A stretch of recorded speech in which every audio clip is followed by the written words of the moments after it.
Приветствую вас, дорогие друзья!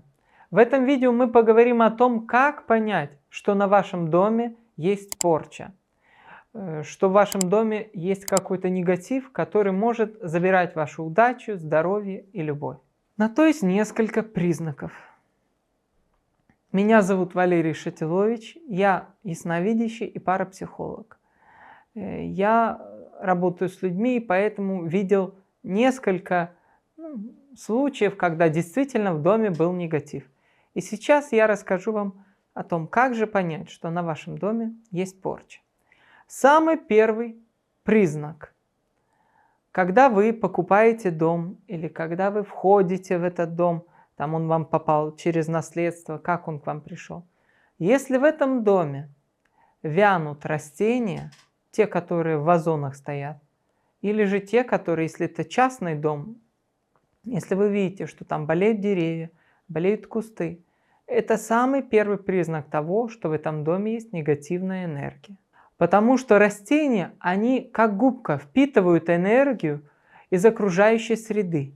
И если эта энергия негативна, а что значит негативная энергия? Это конфликты, ссоры, которые были в этом доме, это болезни. Люди, которые жили в этом доме, если тяжелые болезни переживали, онкологию, там, в муках умирали, либо же это алкоголизм, наркомания, суицид, проклятия, разводы. Все это оставляет память в доме. Вся эта энергия, она хранится в нем. И растения, если такое есть, они это считывают и вянут. Потому что им обязательно нужна вот свободная энергия, легкая энергия, позитивная. Второй признак, очень похож на первый, если в этом доме не приживаются животные. Если на доме есть сильный негатив, квартира или дом, это не важно, то животные могут даже умирать, если они не могут сбежать из этого дома. Потому что, снова-таки, у них животная энергия, они очень трудно, скажем, переносят человеческую энергию. Если она позитивная, то это хорошо. А если негативная, то это очень сильная энергия для животных. Она их сжигает. Если там сильная негативная энергия, животные будут умирать. Очень часто это кошки. Вот если кошки умирают, вы видите, что они не проживают там 10 даже лет, проживают там год, 2, 3, 5 лет. И вы хорошо кормили, кошка вроде бы как не болела, раз и умерла. Это признак того, что в доме есть какой-то негатив. Конечно, вы можете это понять, если вы купили этот дом и не можете вылезти из долгов. Почему люди попадают в долги? Потому что у них нет энергии. Потому что у них нет удачи. А удача пропадает тогда, когда есть какой-то негатив. То есть какое-то проклятие, какое-то чужеродное воздействие. Либо же человек находится на программе, он принимает неправильные решения. Вы попадаете в долги. Вы купили этот дом и не можете там спокойно спать. Вам снятся кошмары. У вас плохой сон, беспокойный сон. Вы все время просыпаетесь. Во сне мы расслабляемся. Наша душа покидает тело и отправляется в другие миры. Но если наше тело при этом находится в опасности, то есть в окружении негатива, то, конечно, сон будет очень плохим. Вы будете все время пробуждаться.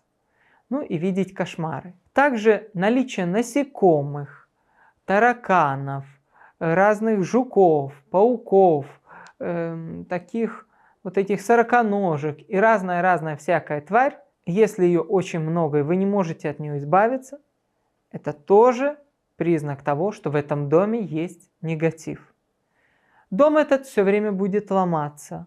Будут ломаться трубы, перегорать свет, там что-то, если вы хотите сделать какой-то ремонт, это будет не получаться. То есть с этим домом все время будут какие-то проблемы. Особенно реагирует вода. Уходит вода, либо наоборот затапливает квартиру. Это признак того, что есть негатив. Если вы живете там не сами, то дом, у которого на стенах такие черные шары. Вот когда я просматриваю это при помощи ясновидения, то я вижу, что там в углах, на стенах, на дверях такие огромные черные шары висят. И люди, живущие в этом доме, все время будут ругаться. То есть даже какой-то мелкий повод, он будет приводить к серьезным конфликтам, к обидам, к тому, что люди не разговаривают друг с другом. И обязательно снижается иммунитет. Когда снижается иммунитет, вы, естественно, цепляете разные заболевания, вирусные болезни, какие-то инфекционные проблемы. И получается, что человек не живет, а мучается. Все время, год за годом, ему становится там тяжелее и тяжелее. И он не ощущает себя отдохнувшим, расслабленным. Он не получает никакой радости, приходя в этот дом. Он чувствует себя все время в тревоге, в беспокойстве, все время в ссоре, в конфликте с кем-то. Это являются признаками того, что на этом доме есть негатив. Ну и давайте еще разберем, какие виды негатива бывают. Негатив на доме может быть, который оставлен хозяевами дома, теми людьми, которые там жили, или же тот, который наведен на этот дом. Ну, например, если вы приглашаете своих друзей, и кто-то из них вам завидует. То есть у вас есть завистник. Завидует ремонту, не знаю, какой-то новой технике, компьютеру новому, ну неважно чему. Эта зависть, она зависает в этом доме. Вот, как черная туча, будем так вот образно представлять. И после того, как этот человек ушел, вроде бы все хорошо, вы хорошо поговорили, но вдруг вы начинаете там через неделю, через две ощущать тяжесть. И все то, что я сказал, значит, вдруг насекомые, вдруг поломки, вдруг падает иммунитет, какие-то мелкие конфликты, тревога, раздражительность, плохой сон. Это зависть человеческая. У меня был случай, когда одному из моих коллег позавидовала соседка. Это было только в то время, когда только появлялись компьютеры. И вот она пришла, значит, увидела, что у нее новый компьютер, как-то позавидовала. И после того, как она ушла, моя знакомая вдруг почувствовала негатив. Стала перерывать свой дом и увидела, что у нее под подушкой насыпана земля. Земля с кладбища. Потому что вот появился компьютер, понимаете? Такой повод для зависти. Такое бывает. Есть такие подлые люди. А также негатив может быть оставленный людьми, жившими в этом доме. Как я уже сказала, если очень тяжелые болезни, там сахарный диабет, онкология, когда человек не может ходить, он гниет, он никак не может выздороветь, если это деменция, если это какое-то такое тяжелое состояние, человек долго не может умереть, паралич. Все это, эта энергия, она как бы пропитывается прямо в сами стены. И уже эти стены начинают излучать болезнь, излучать вот эту беду. Конечно, в таком доме жить просто категорически запрещено. Поэтому все же правильно стараться въезжать в дома не старые или квартиры, новые, новострой, чтобы там была чистая энергия. Есть методы очищения дома, очищения вашего пространства.